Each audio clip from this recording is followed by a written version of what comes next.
welcome to each of you who's watching from different parts of the world, and hope you are. This event is on account of the World Mental Health Day, October 10th being the World Mental Health Day. We decided we can do something that we've always done, even during the pandemic, but that's the only way that we can connect to wonderful people from across the world, experts who know what mental health is actually all about. So without much ado, I'm going to be handing it over to my team member here, Naveena. And Naveena, the floor is all yours. So do kick it off. And then you'll come back to know more about our panelists and how this entire session, this panel discussion is going to be moderated. So do stay until the end. And if there are any questions that you want to ask our panelists, just put it up on the Facebook feed where you will see it. Once we see your questions, we will put it to the panelists and they'll do their best to answer, depending on how much time we have. So Naveena, over to you, and please do welcome our panelists here. Thank you. Thank you so much, Anu, for such a lovely kickstart of a beautiful evening here in India that we are going to witness. But good morning, good afternoon, and good evening to all of the viewers, and welcome panelists to such a lovely World Mental Health Day that we are going to hold and witness today.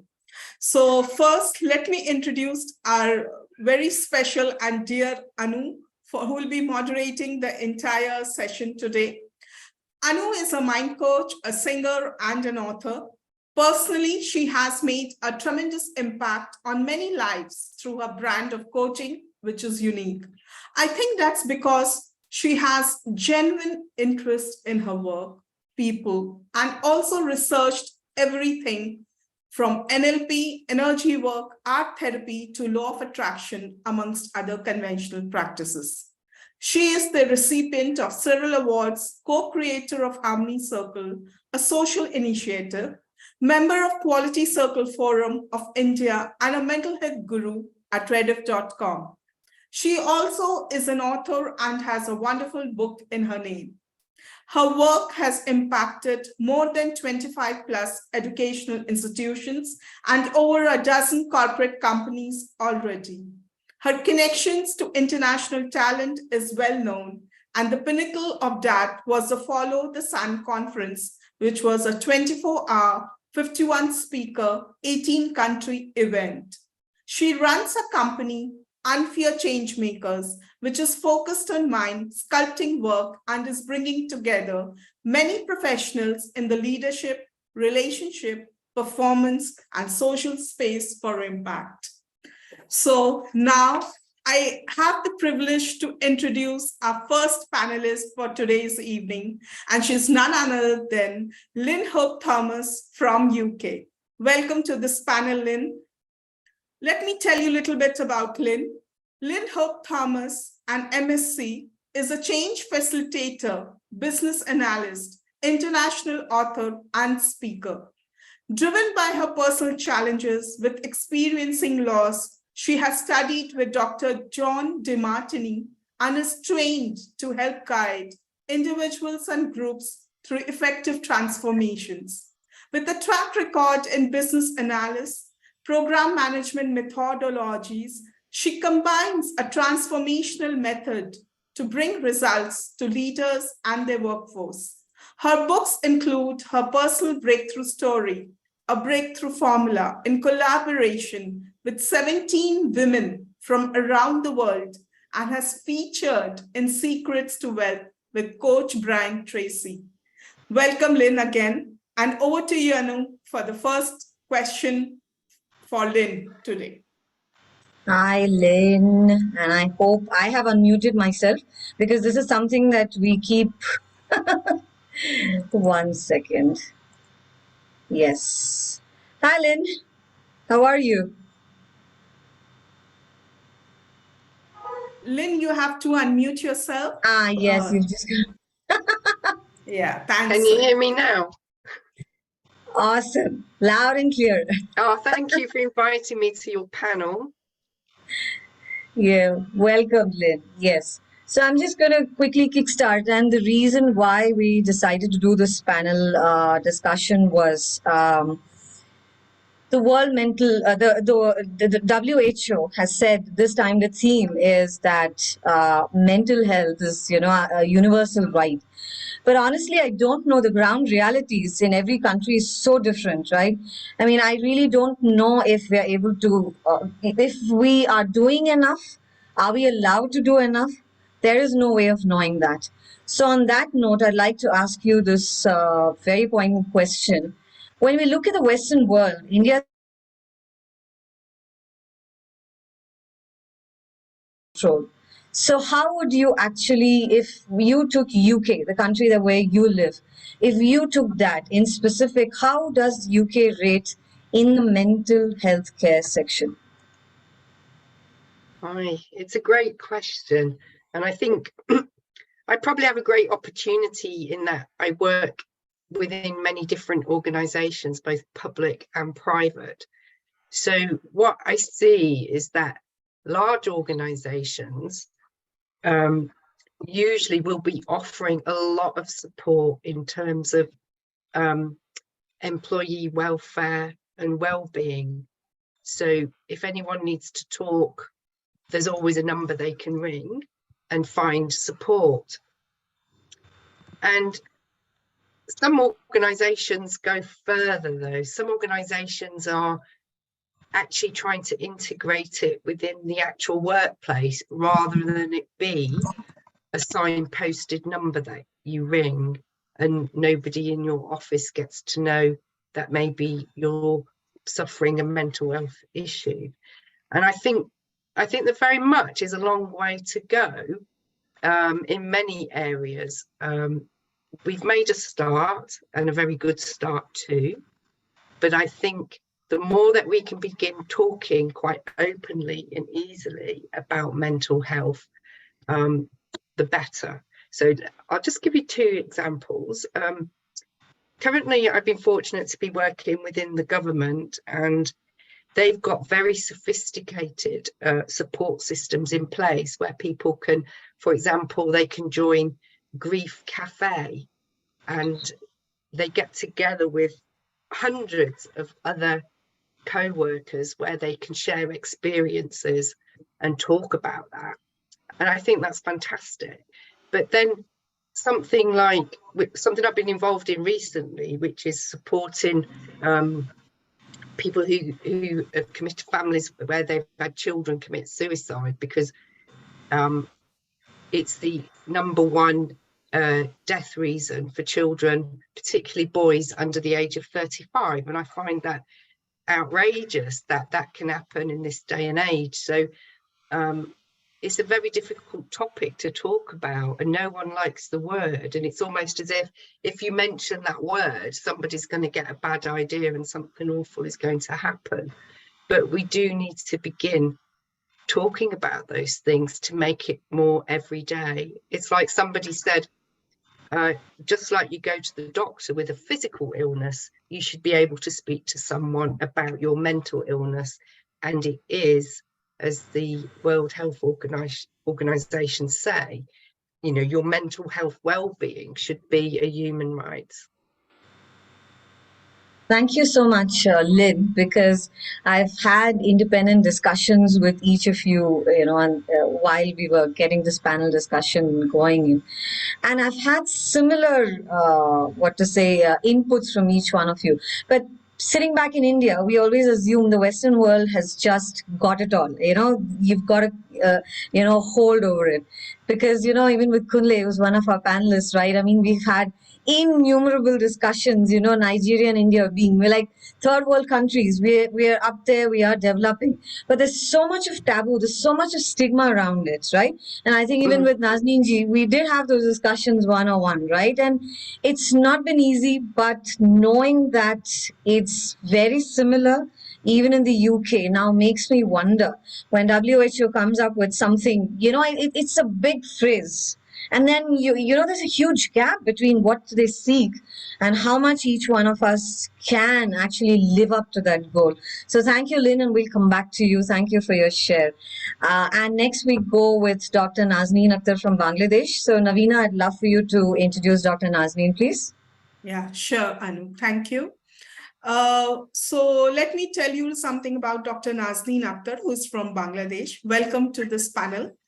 Dr. Nazneen Akhter is a public health policy planning and social development activist, also the founder and MD of VAALO Avant Garde Limited. For the last 32 years, she has been witnessing the pain, dismay, challenges, sufferings of the diverse community, which led her to development among the young generations. VAALO Avant Garde Limited, which is basically a value-led humane development, innovation, and social change-making organization, relentlessly contributing in the societal value integrative change-making to create a bigger impact of positive change in the society. So welcome, Nazneen ji. Thank you so much for joining this panel. Over to you, Anu, for the question. Thank you. Thanks, Navina. And Dr. Nazneen Akhter, thank you so much. And we have a long history to go by. And it's been so beautiful having those discussions on mental health. And you have been actively involved with schools and colleges, especially educational institutions. Even the interns that I've met are all youngsters.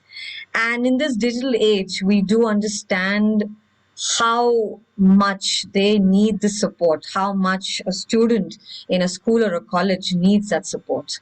So in Bangladesh, what is the ground reality when it comes to, do our schools and colleges equipped well enough when they identify a student coming in with anxiety or depression, like those kind of symptoms?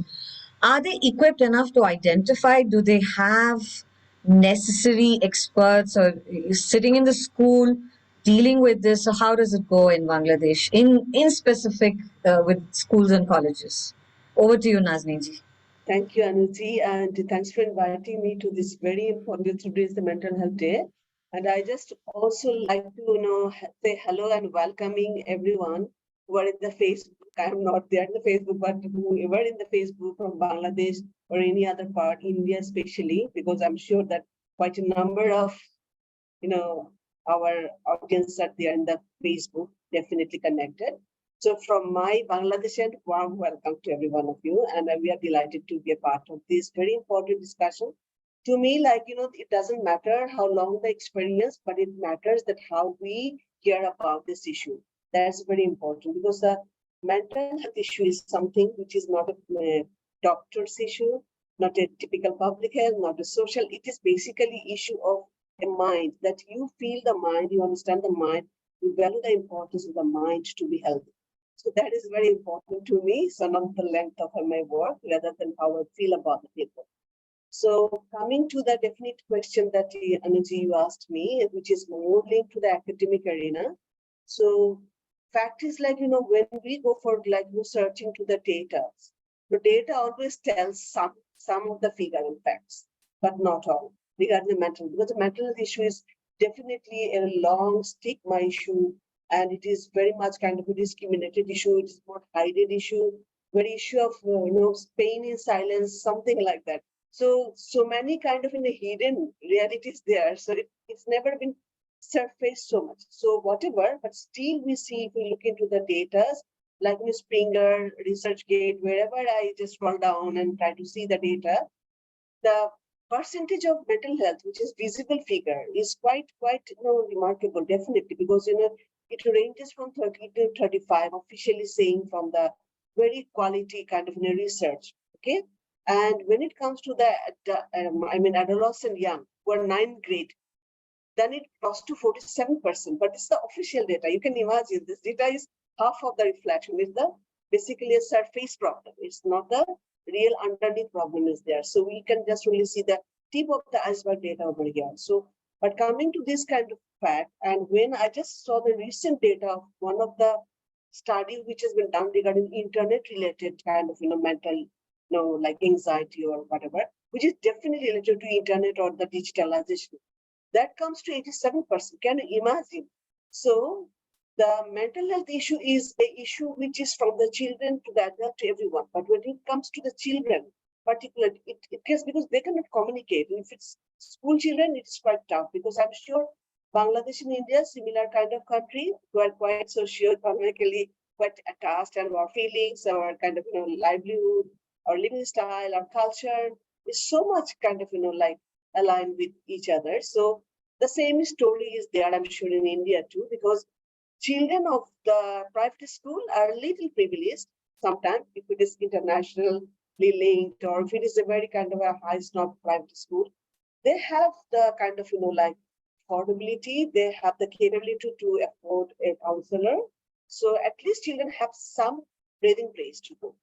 But when it's public school or kind of normal schools, it definitely there's no point, nowhere to go to communicate. They're only the role that the teacher sometimes, if it's a good teacher, like a teacher who is maybe the history teacher or the teacher who is English teacher. So some of the teachers sometimes take some motherly role. The children sometimes communicate, but in most of the time, they don't find a space to communicate. And so it remains hidden, they suffer in silence, and then they go to different peers. Peers make them misguided, definitely, because peers are the same age. And at the same time, they can communicate with their parents as well. So the communication of the problem, whatever way we are feeling as a children, my mental health, it's maybe at 0 degree to 1 degree or certain degree, it never gets communicated until it is visible problem. Okay, so that's the school children issue. But when it comes to the college and universities, some of the private universities have counseling system definitely, but the public university is still missing those kind of system. But here, what is happening basically, like apart from the counselor within the institution, but the outside the institution these days, particularly for the last couple of years, I must say 4 or 5 years, that quite a number of counselor, okay, mind coach, counselor, in-person kind of support or organizational NGO kind of support is coming up. So they are giving a little bit of space to communicate. But the problem is when you talk about mental health, definitely squeeze starts. Okay, so nobody feel to communicate about mental health issue. You have to make it a different name so that they can communicate this in that person. Yes. Thank you very much. I will come back. I'm sure that I have 450 seconds. Can I continue? No. Or, We'll come back to you. We'll come back to you, Dr. Nazneen. Yeah, thank so you. it's I mean, from what I understand, is the need for counselors in school is a must. It is mandatory in Indian schools as well, but the quality of counselors, the ones who can really identify what's happening. I had a counselor actually tell me that, the doors, are open. They can walk in. I said, no child will ever walk into your room. You have to go to them. That's the thing. It's not the other way around. So a lot of work needs to be done, and the statistics that you gave me are it's pretty alarming. So I know we'll talk more about that. So thank you, Nazneen ji. And I would love to call our next panelist now, Vani Sharma, who's from India and has been actively involved in the corporate sector for many, many years. I guess probably, Vani, over 3 decades maybe, or 2.5 decades. So yes, Vani. Can you please introduce Vani Navina? Thank you. Sure. Thanks, Anu. Welcome to the panel discussion, Vani.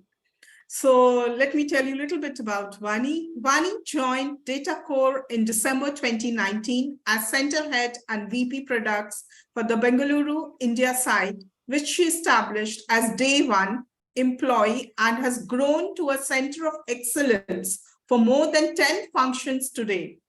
Vani brings over 25 years of seasoned experience in product development, site operations, leading international and multifunction teams, in which she has led the transformations in upscaling operations, delivery models, and talent elevation. Prior to DataCore, Vani was the Senior Director, Products and Site Lead for multiple business units that delivered desktop, Apple, and mobile virtualization solutions as Citrix.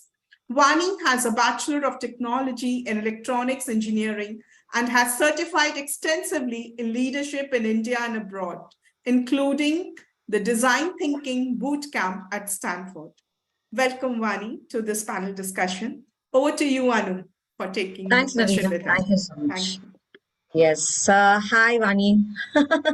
Hey, So it's Anu. nice. Yes. Hi. So trust that you're doing really well. So for me, the corporate sector has been very interesting because I've personally not had a stint there. But when I hear the word EAPs, employee assistant programs, okay, when you Google it up, it tells you it's very, very floral in nature. It says everything, it'll cover everything. But again, like we're talking about the ground realities, okay, and that can come only from an expert like you. You've been heading teams, you understand what goes on within a corporate, even whether the corporate culture supports something like an EAP. So how much of actually an EAP, employee assistant program, that supports mental health of the employees, Vani? That's something that I really, really am curious. So are our viewers and so are our co-panelists here as well. So over to you, Vani. Thanks, Anu, and thanks for the introduction, Naveena. Right, so hope you are able to hear me well. It's a very interesting question, Anu. So when it comes to employee well-being, which is one of the key corporate initiatives pretty much you would see in any organization, EAP figures out as one of the really key programs, right? So contextually, we see several years back when the need was felt to really do more than what we were doing in terms of just workplace things, EAP came into existence, right? So, and it was more seen as something like a, distress SOS kind of program initially, right? So, and then slowly it evolved. Today, if you see, EAP actually encompasses multitude of things, including a lot of proactive health management, both physical and mental, right? So from that point of view, if you ask me if they are being utilized, are they being taken? If I look at the statistics, I think people have started utilizing it because it is offering so many of those proactive initiatives. It could be, for example, an application or an app that provides meditation programs, for example, right? So, or helps you track your health and fitness goals, some of these. So the uptake has been pretty high from that point of view. 50 to 60% of the employees could be using this. However, is this really addressing the mental well-being part of it, right? So we don't get it, because EAP programs are pretty confidential. No corporate gets more insight into what are the nature of discussions, but at a high level, we do get reports about the utilization. While I told you about 50% could be on the proactive utilization, for the true mental health management, it is maybe around 10 to 15% of the people that reach out. Now, are we able to see if that's really helping? Goes back to a couple of points that came up in the discussions. Number one thing, we don't know the impact of after reaching out, is it really being helpful? Now, are we getting the quality of counselors and quality of counseling that the employees need? We cannot comment on that bit also, right? So from that point of view, it is still a question mark in my mind, but the utilization has been good. And I would also say, once we get some very, very high level data, corporates also have other programs really to make sure that the mental well-being is addressed. And if we have some sense into, companies have some sense into what is the high level category of reasons for which employees are reaching out, corporates are making background effort to really do an indirect impact through trying to address these things. But the direct impact, I really cannot comment about whether it's being very effective in terms of offering what it is intended to offer. So basically, we are back to some a little the gray area, right? Because I don't know how many. I've heard of these some companies, and you can correct me, Vani, if I'm wrong, where I think they have tied up with mental health agency, okay, and we have several like that in India. Okay, and they offer certain services where if there is a grievance, they don't need to be talking to anybody within the company, because then you get found out. So it's some external organization. I don't know how much of this is, what to say, effective, because ultimately you as a leader, you will know only, I mean, things are working only when you see it translate into something positive. Either they're performing well, or they're, probably the attrition rate is low, but Yeah. that remains to be seen. So I'll come back to you on that with, when you come back for the second round, Vani. Thank you so much. Yeah. And next, Navina, I love you in joining me to welcome our very own KP or Kunle Pelemo. Hi, Kunle. Hello, Kunle, and I love to greet Kunle as Kaso. That is how we have, greeted him, and that is what I know just one bit from his language. So welcome to this panel discussion, Kunle, and we all know Kunle, but for those of us who don't know about him, Kunle Pelemo, also known as KP, is a multi-talented nation-building and knowledge business strategist. He is currently the lead strategist of My Care Buddy, an online mental health platform in Nigeria, co-founder of Harmony Circle, an Indo-Nigerian collaboration for suicide prevention in Nigeria and India. He is an advocate of mental health and suicide prevention in Nigeria and Africa at large, and also a global goodwill ambassador. Having worked in the oil and gas downstream sector of his country for close to a decade, he deemed it fit to quit the sector in order to champion his mental health and suicide prevention cause called Live and Not Die, which is fondly known as LAND. So welcome to this panel discussion, Kunle, and over to you, Anu, for taking the question with him. Thank you, Navina, and welcome back, Kunle. It's always a pleasure to have a chat with you, as always. So my question to you is, you've worked extensively with youngsters, even beyond. I mean, you've not been seeing, okay, what is the age group and, those kind of things. What are the usual cases that you've been dealing with? Ground reality again. And how effective when WHO puts, literally sometimes slaps things like this, when I saw it this time, I was like, universal, right? I mean, are we even, have we even begun there? With places like Nigeria and India and Bangladesh, and now I've understood even from Lynn in the UK, there's so much to do to even to get to that place when we're talking about universal right.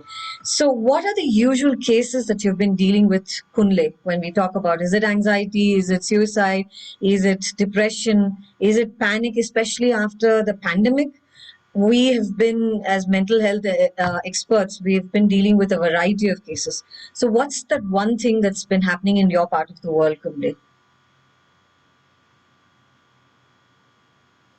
Kunle, you're not audible. We can't hear you. Maybe you'd like to check your volume.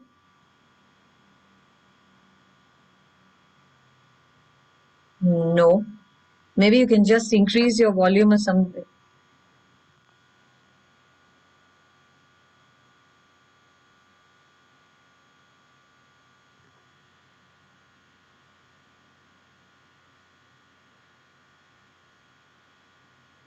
Okay. Yes. Okay. Kunle, yes, we can hear you. Yeah, go on. Yeah. Oh,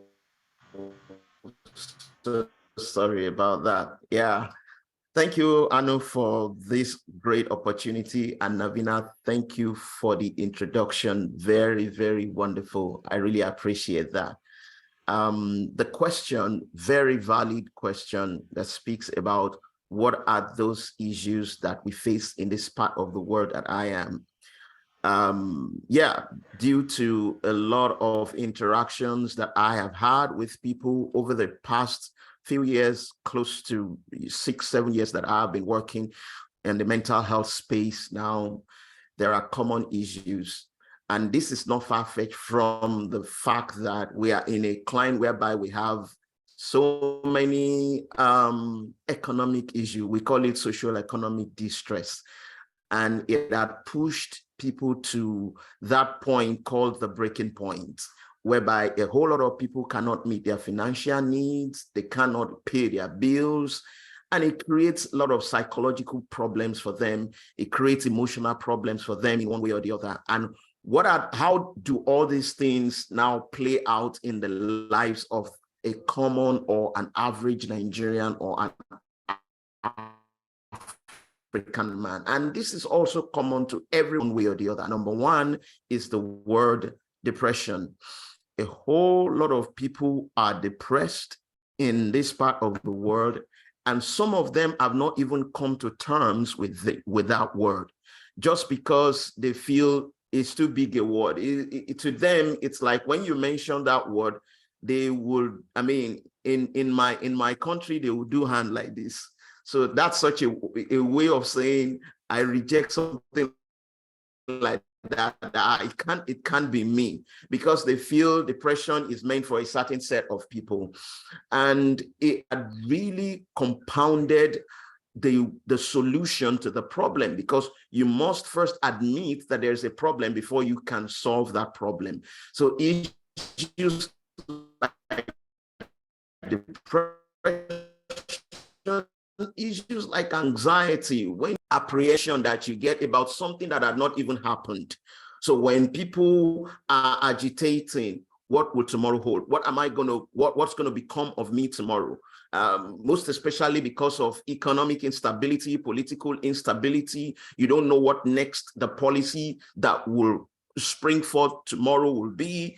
Then you have a whole lot of people who are anxious, and you know what that translates into. It debars their productivity. It debars how they relate with one another in one way or the other. So issues of depression, issues of anxiety, and you mentioned panic as well. A whole lot of people feel with panic attacks, and they experience it incessantly. But the problem is the stigma attached to it, which we face, which we might talk about later on. They prevent people from coming out to speak openly about their mental health issue, and thereby preventing them from receiving the necessary help or support they could get in one way or the other.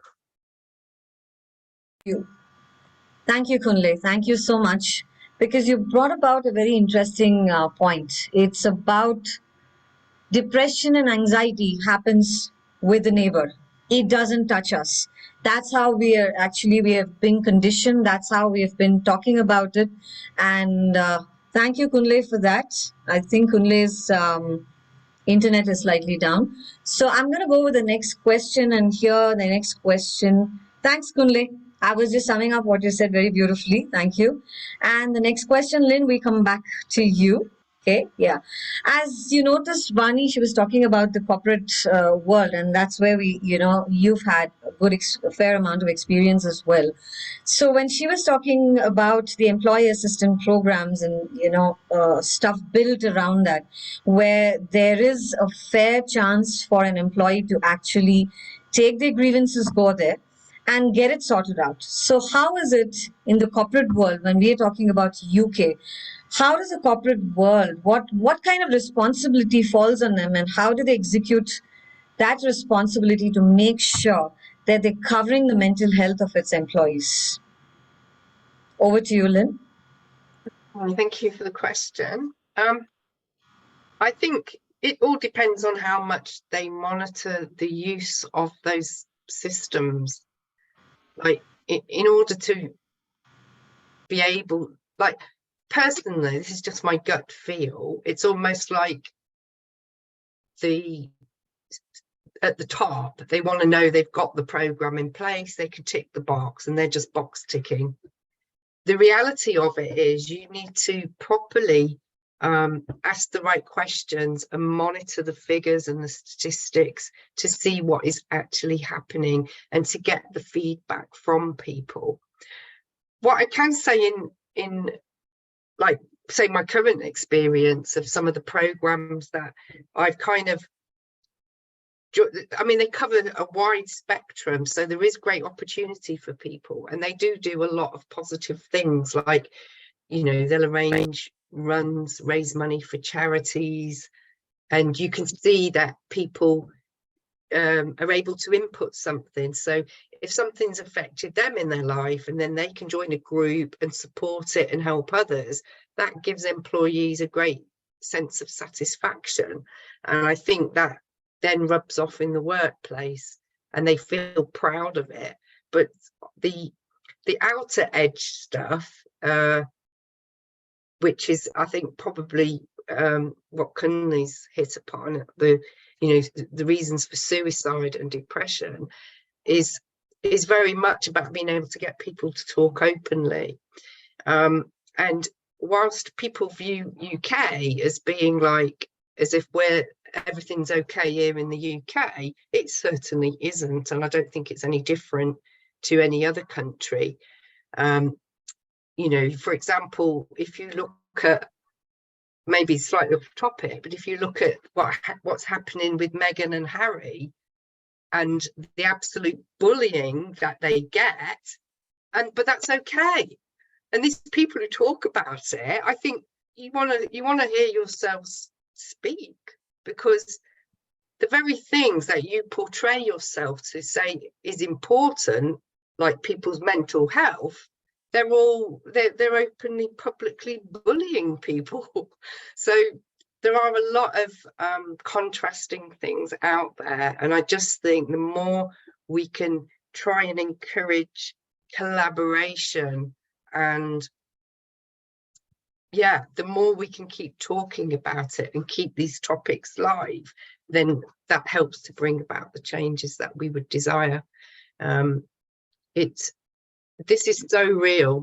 Like Kunle said about the socio-economic situation, I'm really concerned that, the suicide rates, even in England, are going to increase because people are struggling. They're struggling to pay their bills. It really is a serious issue, and corporations need to start maybe taking a closer look at the success of their employee assistance programs. It's time to, tighten them up, so to speak, and make sure that they're ready to take us through the next few years, which is going to be a lot of financial hardship for people. Again, like depressions is about expectation. If you have an expectation of your life being a certain way and it isn't, that is going to depress you. But in our media, we've been fed so much about, you're supposed to have this kind of watch, you've got to have this kind of hair look, you've got to have the latest fashion and branding, and then if you've not got that, how does that make people feel? Well, I can tell you a lot of young people are really suffering from it, because they've grown up with all this social media just thrown at them, and they think that's how they have to be, and of course they can't be it. So it's our young ones who are struggling, and we just need to really do the best that we can to support them and get them through it. And one of the best ways is through corporate organizations.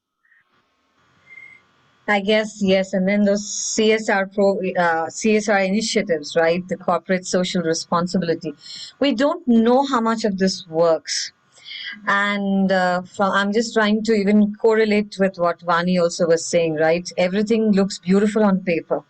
Sometimes I've had, when I've had the privilege of coaching CXO level employees at the top management, and they would say, since I'm in the top management, I don't need coaching. I've got it all under control, right? Yeah, I know. I roll here, all of us, yes. But that's where it is, and I'm inclined to take away something very, very vital. What you said was collaboration, because honestly, today I've gotten to realize, and it's what the media also tells us, right? So we in India are inclined to believe that really the Western world just knows and has got it all, but it's far from the contrary. And so I'm very happy that you've been giving us the right, you're pointing us in the right direction and saying, hey, we're just the same. We still will not call out, if somebody is bullying someone, we do not want to call it out. We'll just sit quiet and we'll let it watch, and we'll let it happen. But if there is someone, we're very quick to run to a doctor if we have a fever, right? But the same doesn't go for mental health. We'll still sit and watch. We'll still let it happen. It happens to our own, we don't even recognize it. I don't think today we have enough information to support our loved ones here. We don't, even if it's somebody that we live with, I don't think we even know what we are supposed to do. But then, if our loved one has fever, we know what medicine to give. So that's where the ground reality is at this point of time. So WHO, whoever's watching, please, you know what the reality is here. Thanks, Lynn. So we'll come back to you. Thank you so much. And Dr. Nazneen, back to you now. I'd love to ask you one thing. So you've been working very, very closely with youngsters, and I can see them all over, in your team. So you know things the way they are. So there was one particular case, and Bangladesh, like you said, culturally, our lifestyle, we're very similar, right? It's still a taboo. So have you had a case where, you had to deal with something like this? Like, I can quote an example when I had somebody sign up, and for me to work with them as their coach. And they said, do not let this come out, because if it goes to my family, I'm going to be labeled as mad. If this goes into my organization, I'm going to lose my job. So that is where it is still. And we're talking about, mental health being a universal right. This is where it is. We're talking about the literate population of India talking like this. So in your country, in Bangladesh, if there is one particular case that you had to deal with, where it was a taboo and you had to hide and you had to do this, you don't have to name the person, but what was it, Nazneen ji, and what was the experience? Because if somebody puts a sword dangling on your head, it gets difficult after that to work, right? So what was your experience with that, Nazneen ji? Thank you, Anu. And this is very relevant question. And it's, when I was just listening to others, everything is same around our point of talk. That's what I felt like. We are not far from each other in the real world. But coming to the fact of the human rights, that our mind, our rights, the mental health slogan, to me, like, one way this really makes a strong sense, if we can make a good use of it, that's very important, because rights issue is one of the things that universal to everybody, and it is accepted by the society. So with this shield of rights, you can bring this, stigma issue of mental health much forwarded to forecasted into the community, making it more open. So maybe that can be a kind of a backup for us. This mental health slogan, I have some kind of regards definitely to that, but as you said, it's far way to go about the rights. When the reality is there is so difficult. Rights is the next issue.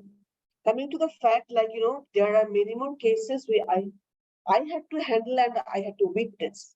So one of the case I want to bring over here, there are many, many cases, but I'm not a mental health kind of physician. I'm a public health person. But when you are kind of, aligned with some reality, you cannot ignore that, because public health is also a part of the society. Public health is not out alienated from the society. So all the kind of, realities are part of public health.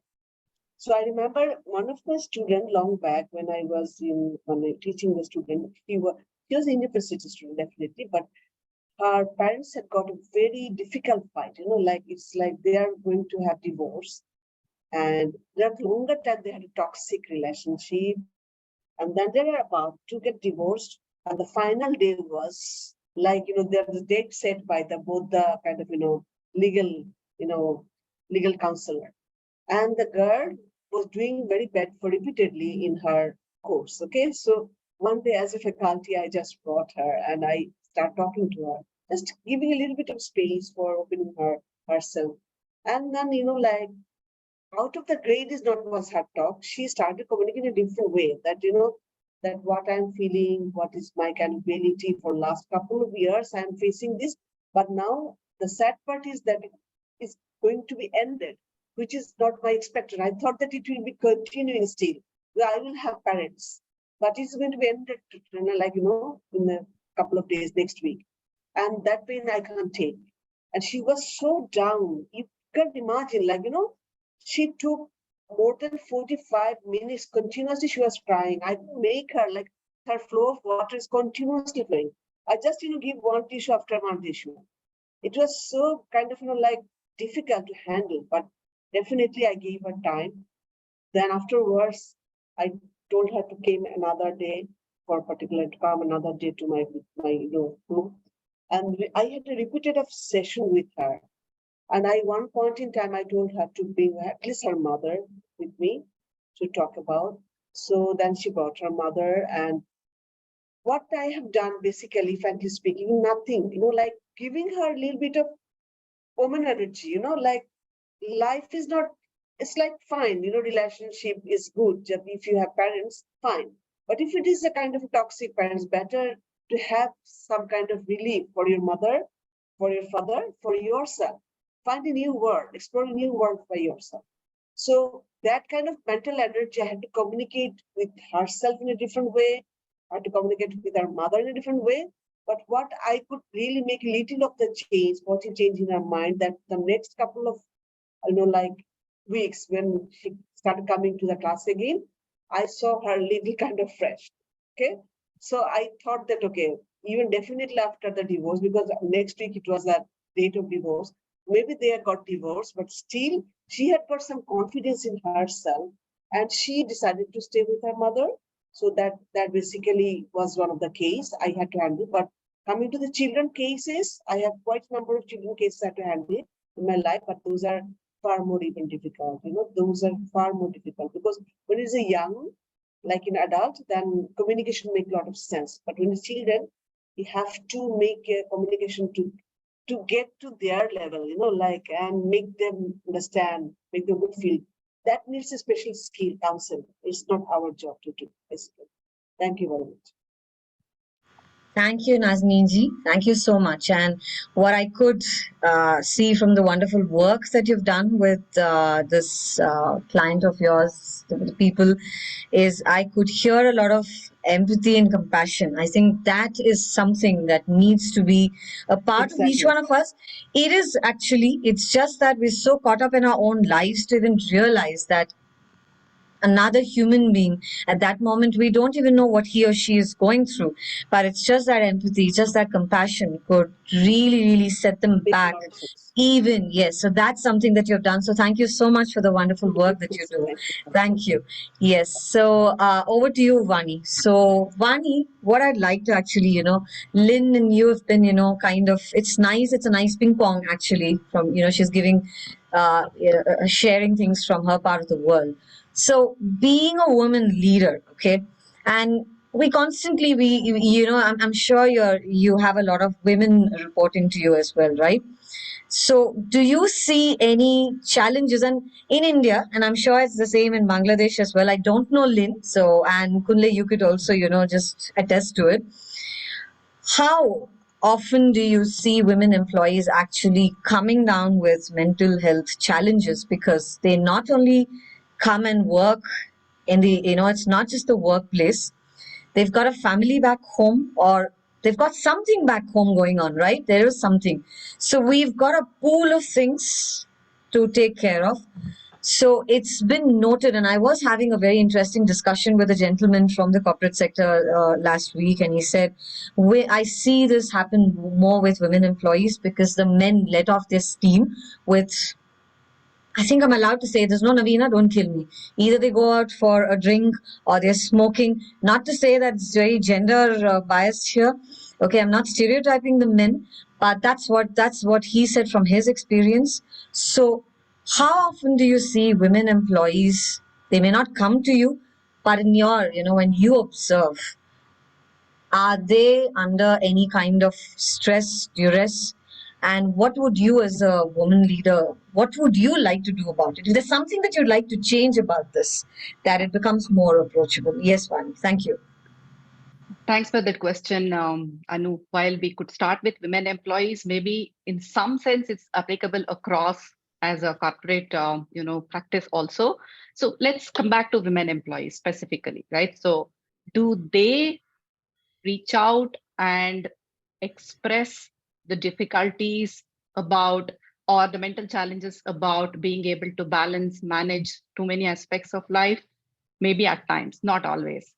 So what works over here is leaders reaching out a bit.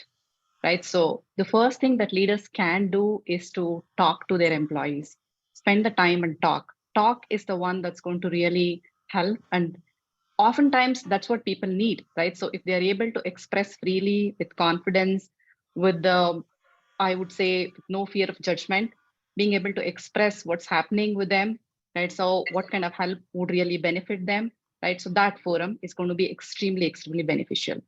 Let me tell you a couple of examples. So I had a woman employee who's technically very, very, I would say, competent, but would always hesitate to get into the international conference calls.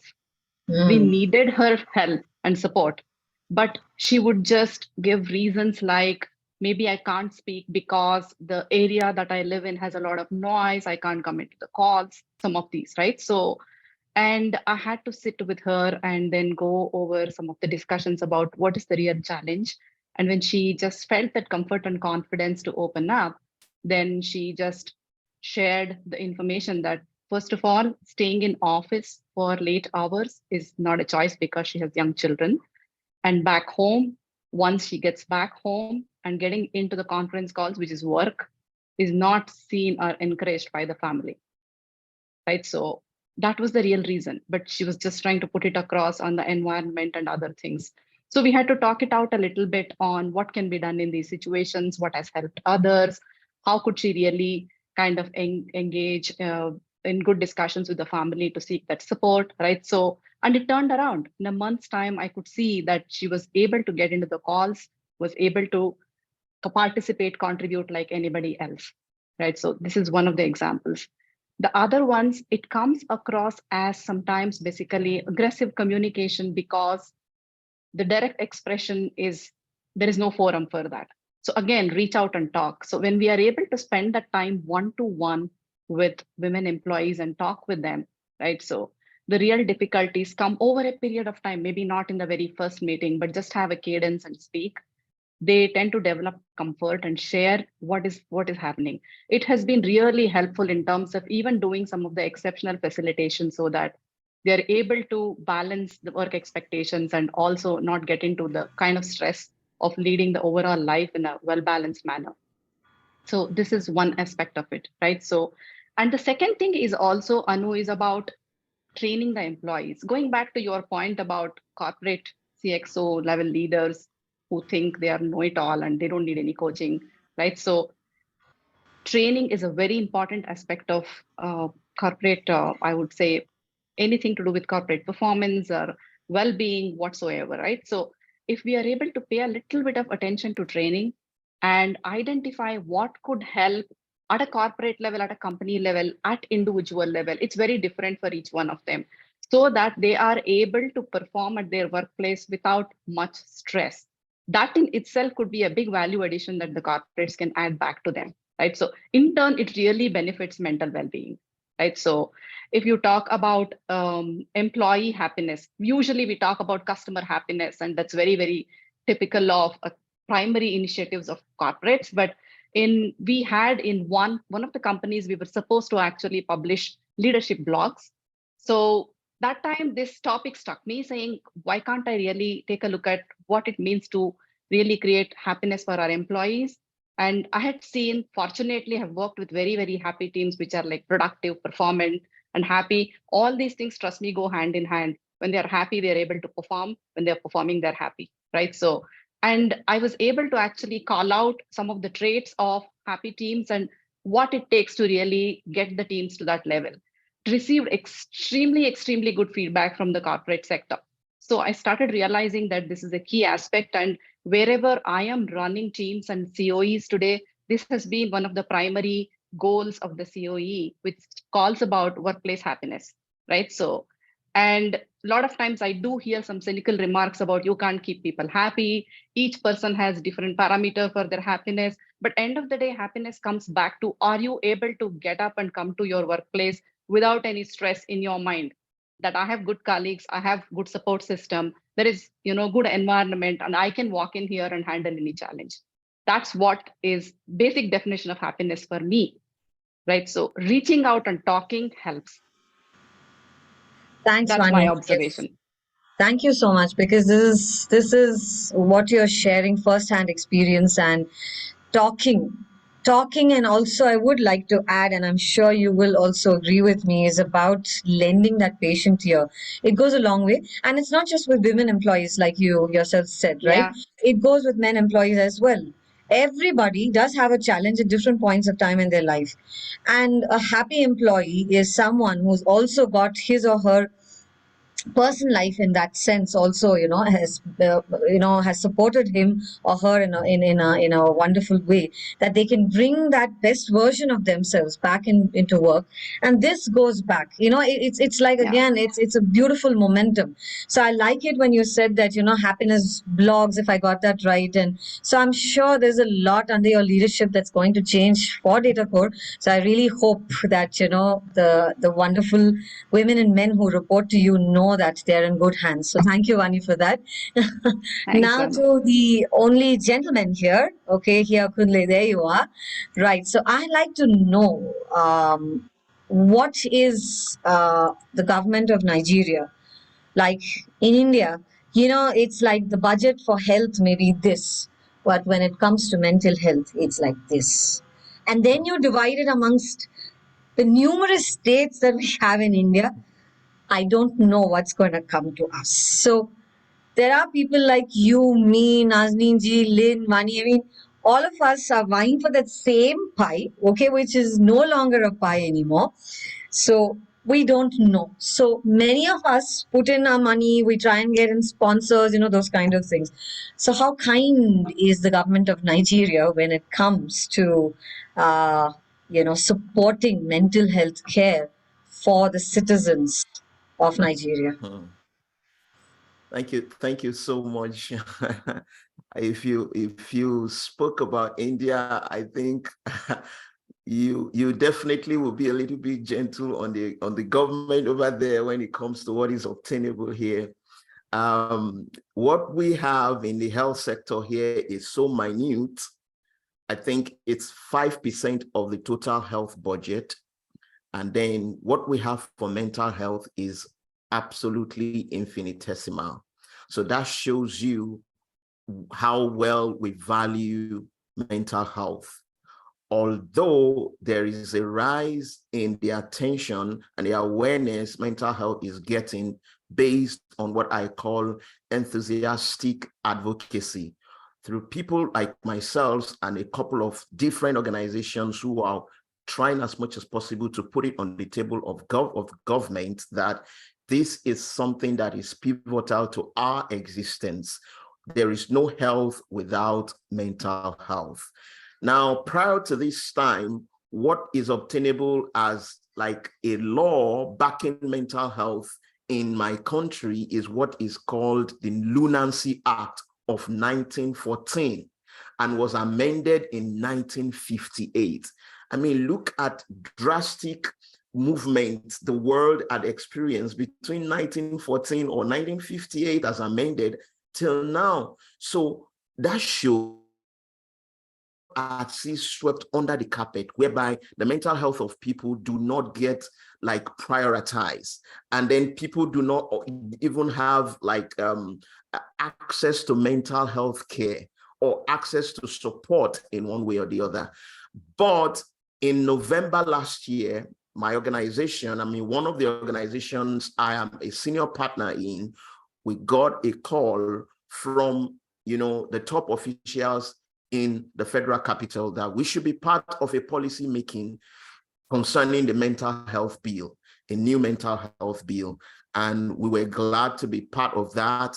And in January, the bill was passed and was signed to law by the then president of the country. And we know that is going to affect the upward trajectory of mental health in terms of visibility, in terms of investment, and in the budget as well. Although we have to be careful as well, so that all those things, because it's so important for us to state that the change that mental health is going to receive is not going to be in lip service. It's not going to be on papers. Because laws are made for men and not the other way around. You can say we will do this, we will do that, we will do that. But if it does not translate into tangible expression in the lives of the people, the change has to come here first. In the mindset of the people, how we approach mental health, how we budget for it, even just like it said here, in organizations, you have organizations who talk about prioritizing mental health of their staff, and maybe someone like Anu will come with a training budget and they say, no, we can't do that now. We can't do that now. So you find out most people say it and it only exists in their lips, on their lips. So if we go beyond that, that is when we begin to see the tangible expression of how mental health will translate into affecting everything that we do positively. Anu. Thank you, Kunle. That was absolutely candid, a very candid way of putting it. The reality is absolutely so different from the way we see it. The budget is this much, but it's also because I think it's like a loop, right? Because the government is not going to put out that amount of budget because people are not willing to actually change it right here. So it's like, because the people don't, the government is not, and then it's just, again, like it's just going, having that very negative loop between. So somebody's got to come up, talk about it. But I think, Kunle, in countries like ours, and now Lynn, I've really got to pull in UK as well, right? Like I had a different impression.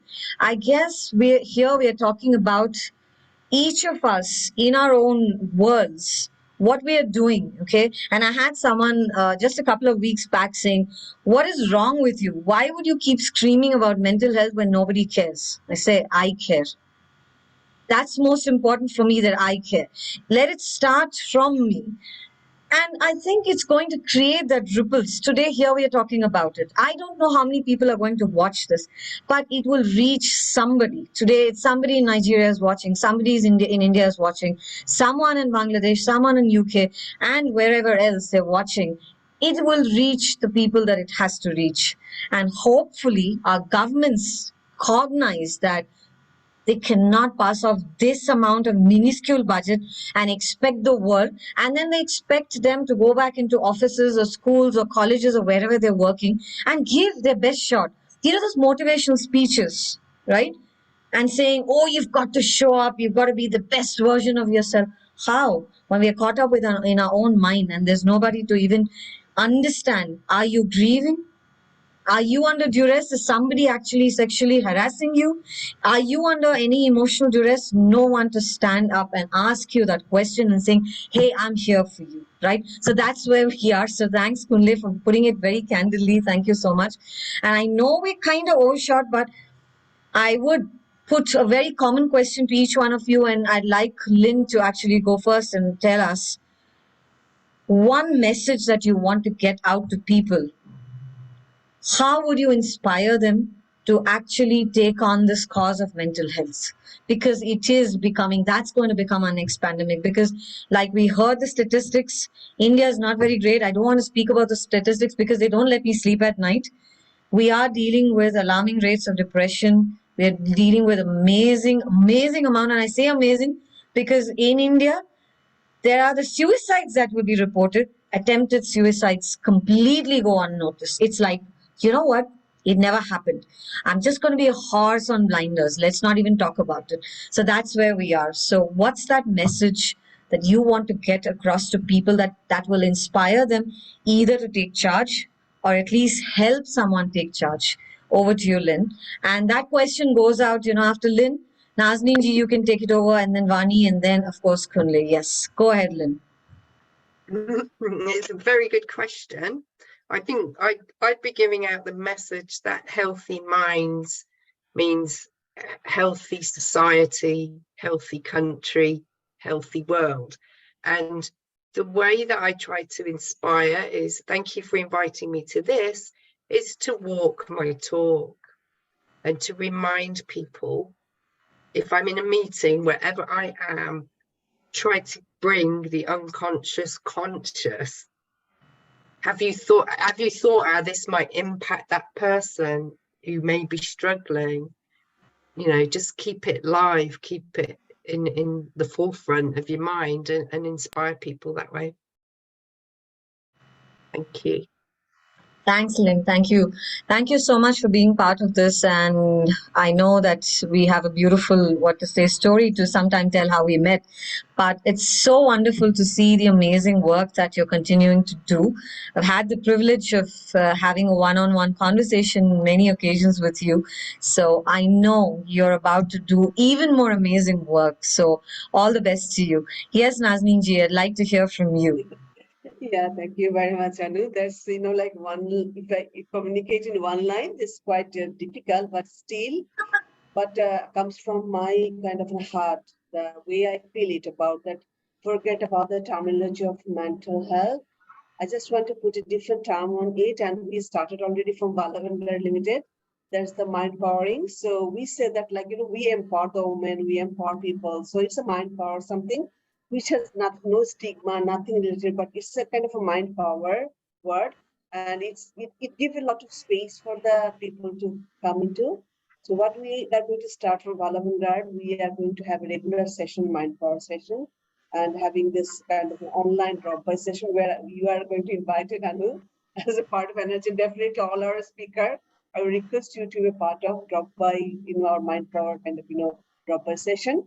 We'll start like this, and my communication is also similar like Lynn, that, we have to open up. We have to give enough space so that people can open up, even children, adult, anybody and everybody. At the same time, they have to open up as well. If we can destigmatize the HIV issue, HIV/AIDS issue, if we can destigmatize the violence against women issue, why not mental health? If we start, definitely someday it will be destigmatized, but we have to start it to keep our mind open. We have to keep our space open so that people come and can talk and communicate, to give them breathing space. The way I have dealt with one case, as I shared with you, that's giving it empathy, giving an assurance, giving a confidence. That can be enough, to just shift a person's drawing down to a pulling up situation, So it's a little bit of powering your mind. So that's we believe. So we are going to, make this terminology palatable to the society, not mental health, mind power. Okay, thank you very much.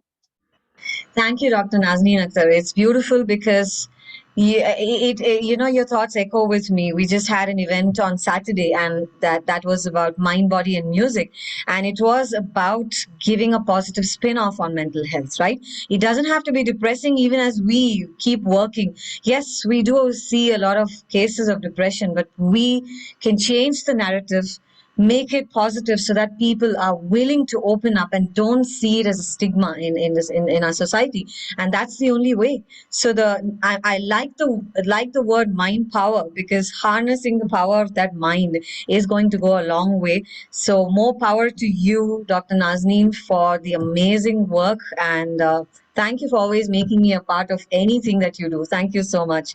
And over to you, Vani. You have to unmute yourself, Vani. Yeah. Sorry. So well covered by Lynn and Nazneen already.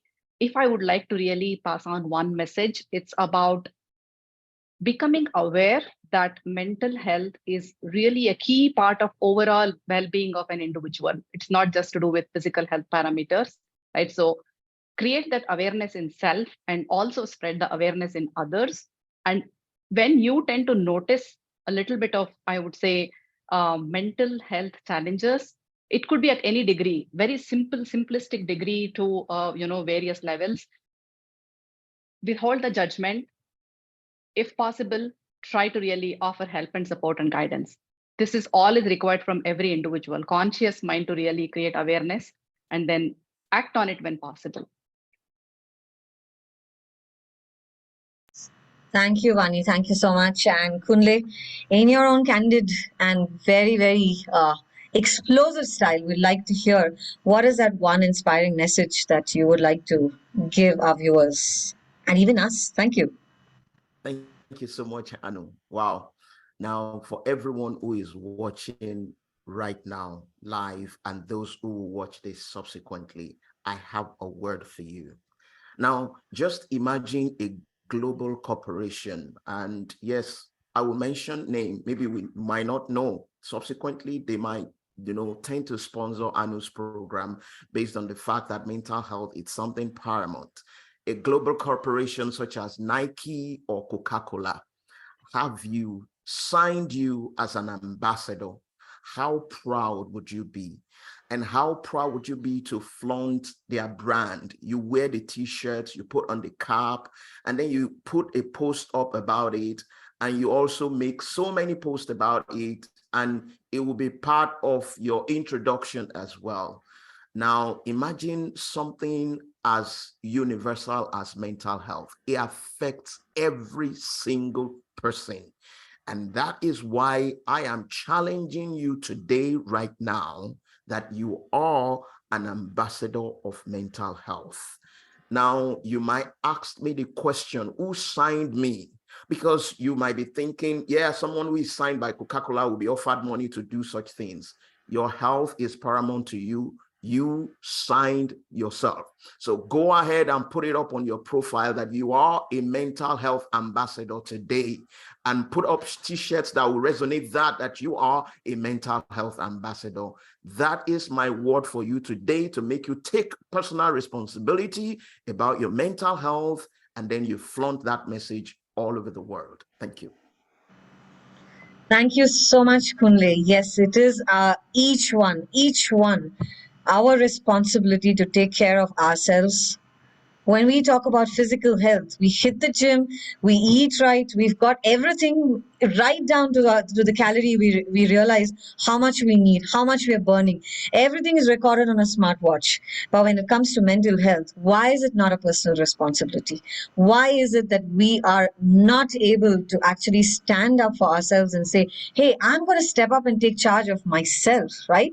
And I loved what you said, Kunle. Thank you so much. And Vani, when you said it's about holding space for another human being.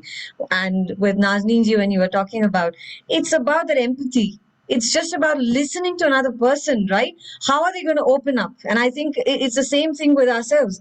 We've got to start to learn, to become more kind even to ourselves. Are we really truly kind to ourselves? Do we even look at the mirror and say, how much of care do I need today? Am I doing the things that I love today? And like Lynn, you brought out so much, for me, it's been such an eye-opener. So to understand that, oh, UK is not any different. And that's where I had pegged them somewhere else. And thanks for bringing that, that reality into my mind. So we're all sitting in different parts of the world, but we have been speaking the same thing. And I loved Kunle saying it is our personal responsibility. So it starts with me. When I am happy, when I take care of myself, everybody around me, my circle of influence is also going to be happy. Am I right? I think that's the only way I can sum it. So we are talking about WHO's, mental health being a universal right. I can just give the message back to them that we will start it first with ourselves, within ourselves. Let's start looking after ourselves every single day. Do the things that we love. Choose to be happy. I think that's the choice we need to make, and do everything in our power to make sure that we are happy every moment, no matter what the situation outside is, right? Thank you so much, each one of you, wonderful people. Lynn Hope Thomas from the UK, Dr. Nazneen Akhter from Bangladesh, Kunle Pelemo from Nigeria, and Vani Sharma from India. Thank you so much for making this so lively. And, we're not in anguish, but we go home, and I hope we have left our viewers also with that positive message here. So thank you so much from the bottom of my heart. Till we meet again. Thank you.